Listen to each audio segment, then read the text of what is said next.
High school seniors across the country spend months looking for the right college. Countrywide, different schools offer their own attractions.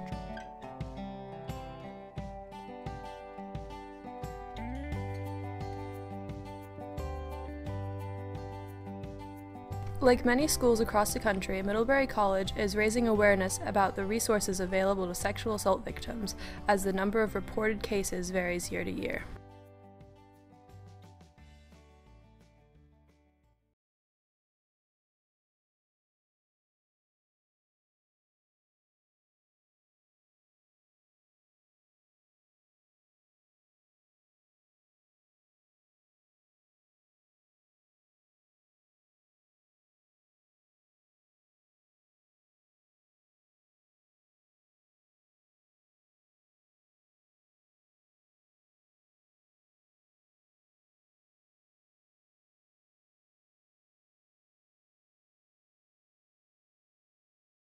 Sexual assault is anything that's unwanted attention, touching, conversations, any kind of solicitation that one party doesn't want and the other one isn't taking, no for an answer. It doesn't necessarily have to be physical contact. It can be any kind of thing from like verbal to texting. When I talk about sexual assault, and I'm talking sort of in more simpler terms, for me the big piece there is consent. So that's really what this hinges on. Personally, I think sexual assault is anything that, any unwanted sexual contact that could be touching, that could be, and could go all the way up to actual rape, but anything where the other party is uncomfortable with someone's sexual advances.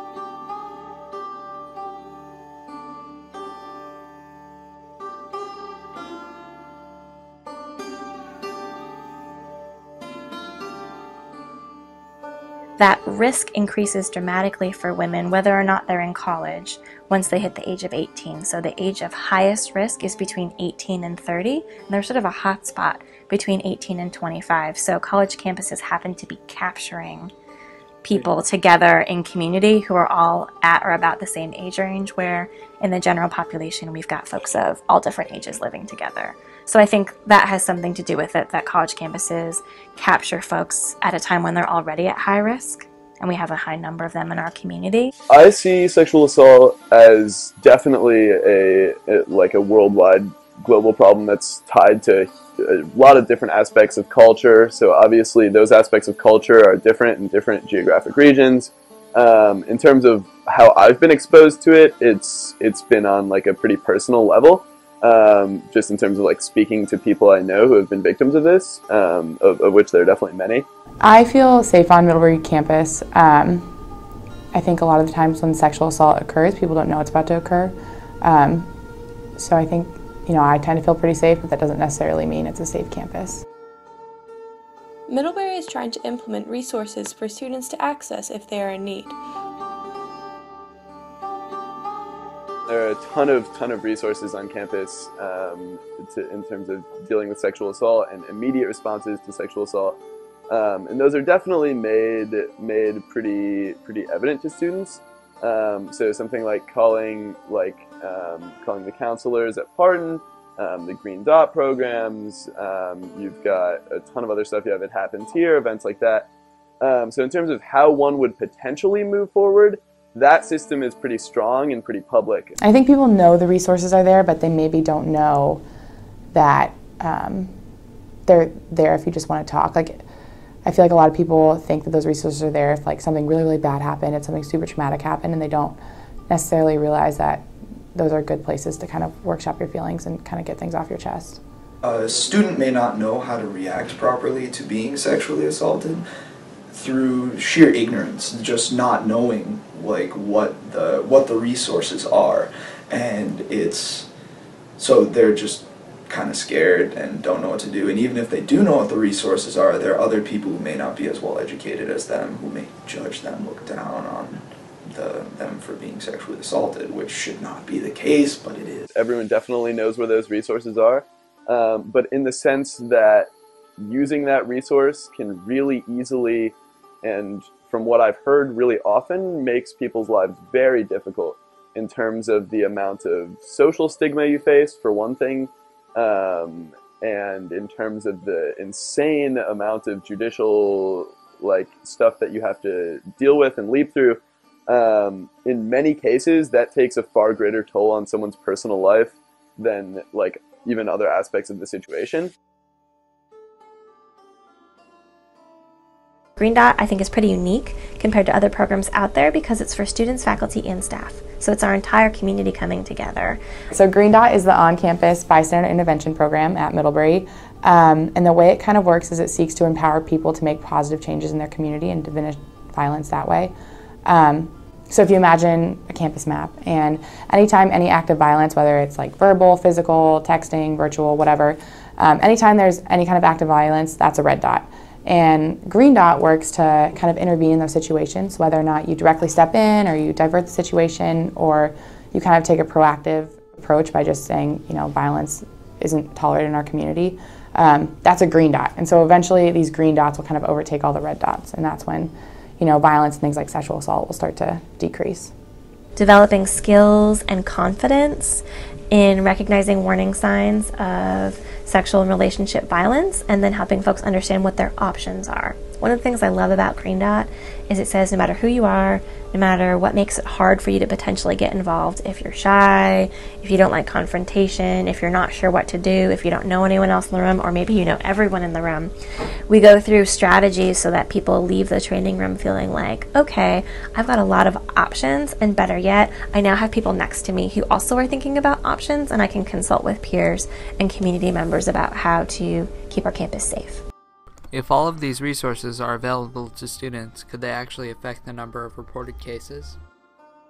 As we've been talking about, underreporting is such a challenge that the number of cases that are reported tend to be very small, and we have no illusions that that reflects the actual rate of prevalence and how often people are being sexually assaulted. Whenever something horrible happens, like sexual assault, I just feel a little ashamed for the school.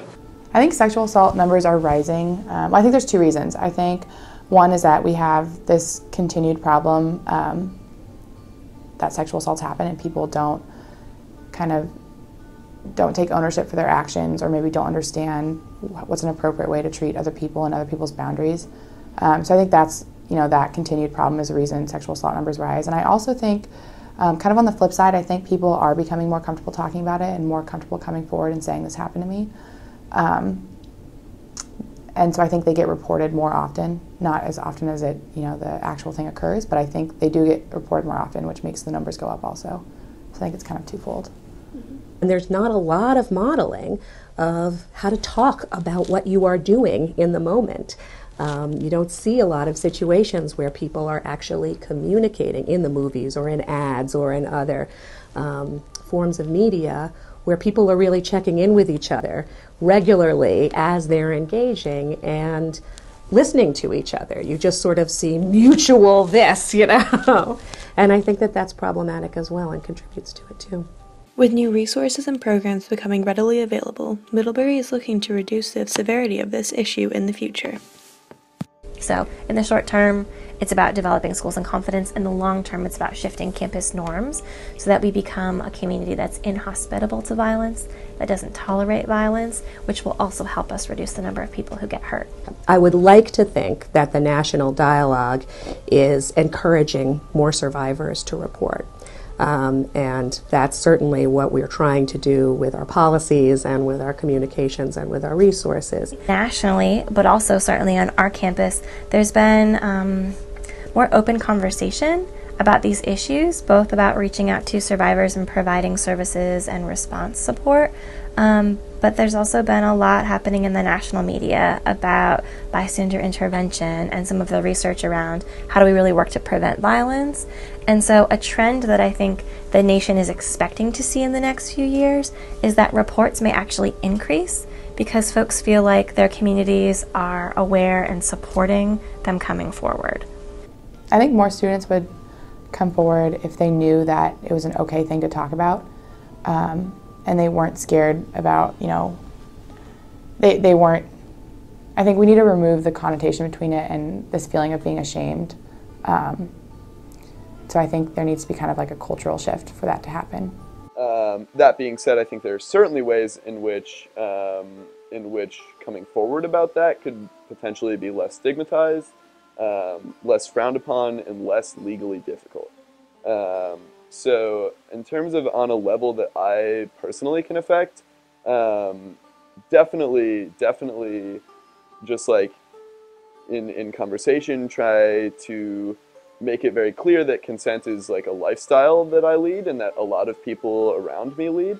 And so that doesn't mean that consent means to us that we say like, do you want to have sex? And someone says yes or no. That's like a total caricature of what that would mean to someone. And I think what that means in like a community, like a small community like Middlebury, is that it has to be clear that you think of everyone as an equal, and that has to be profoundly true for you.